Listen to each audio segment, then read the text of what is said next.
आज की इस वीडियो में हम पढ़ेंगे 10वीं क्लास के फिजिक्स का ऑब्जेक्टिव प्रश्न, जिसमें हम पहला वीडियो एक बना चुके हैं। तो प्रश्न है, परिवर्तन के नियम से निर्धारित होता है। ऑप्शन है आपतन कोण बराबर प्रवर्तन कोण होता है, या फिर परिवर्तन कोण अपवर्तन कोण के बराबर होता है, आपतन कोण बराबर विचलन कोण होता है, या इनमें से कोई नहीं होता है। इसका आंसर होगा आपतन कोण परावर्तन कोण के बराबर होता है। क्वेश्चन नंबर 2 है, दंत विशेषज्ञ किस दर्पण का उपयोग मरीजों के दांतों को बड़ा प्रतिबिंब देखने के लिए करते हैं। तो आंसर होगा इसका, ऑप्शन आपके सामने है समतल दर्पण, अवतल दर्पण, उत्तल दर्पण और इनमें से सभी। देखिए, जो दंत विशेषज्ञ हैं वो किस दर्पण का उपयोग मरीजों के दांतों को बड़ा प्रतिबिंब देखने के लिए करते हैं, तो इसका आंसर हो जाएगा अवतल दर्पण। क्योंकि अवतल दर्पण जो होता है वो क्या करता है कि किसी भी वस्तु का प्रतिबिंब बड़ा बना देता है।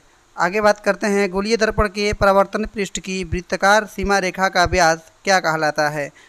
तो इसका ऑप्शन है मुख्य फोकस, वक्रता त्रिज्या, प्रधान अक्ष, गोलीय दर्पण या द्वारक। गोलीय दर्पण का द्वारक।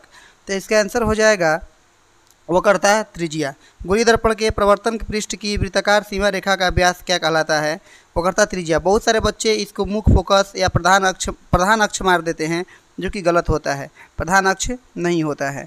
आगे है, एक उत्तल दर्पण में बना प्रतिबिंब हमेशा कैसा होता है।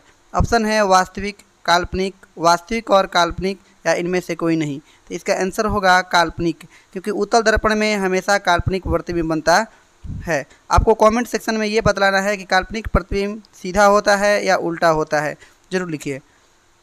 निर्वात में प्रकाश की चाल क्या होती है। निर्वात में प्रकाश की चाल क्या होती है। आपके पास ऑप्शन है 3 × 10⁸ मीटर प्रति सेकेंड, 3 × 10⁸ सेंटीमीटर प्रति सेकेंड, या 3 × 10⁸ mm प्रति सेकेंड, 3 × 10⁸ किलोमीटर प्रति सेकेंड। तो इसका सही आंसर है 3 × 10⁸ मीटर प्रति सेकेंड, जो कि सबसे अधिक चाल होती है।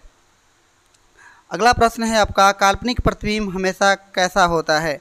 सीधा होता है, तिरछा होता है, उल्टा होता है, या इनमें से कोई नहीं होता है।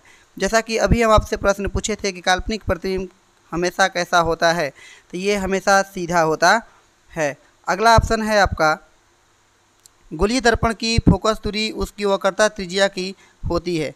गोलीय दर्पण की फोकस दूरी उसकी वक्रता त्रिज्या की क्या होती है। ये बहुत अधिक बार पूछे जाने वाला प्रश्न है।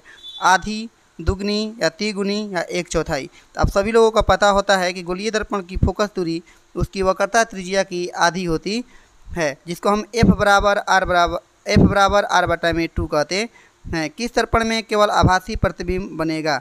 आभासी कहने का मतलब है केवल काल्पनिक प्रतिबिंब बनेगा। तो अभी आपको इसको बतलाए थे कि उत्तल दर्पण में केवल काल्पनिक प्रतिबिंब बनता है। तो हमें यहाँ पर एक और ऑप्शन दिया है समतल तथा उत्तल। समतल में भी काल्पनिक प्रतिबिंब ही बनता है। आगे प्रश्न है, समतल दर्पण में प्रतिबिंब की प्रकृति क्या होती है। तो समतल दर्पण में प्रतिबिंब की प्रकृति अर्थात वास्तविक होती है, या वास्तविक तथा सीधा होता है, वास्तविक तथा उल्टा होता है, या आभासी होता है।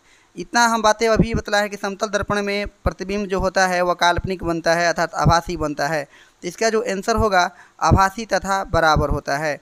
ऑप्शन अगला क्वेश्चन है, एक उत्तल दर्पण के फोकस दूरी 10 सेंटीमीटर है, इसकी वक्रता त्रिज्या क्या होगी। तो इस आंसर है 10 सेंटीमीटर, 15 सेंटीमीटर, 20 सेंटीमीटर, या 40 सेंटीमीटर।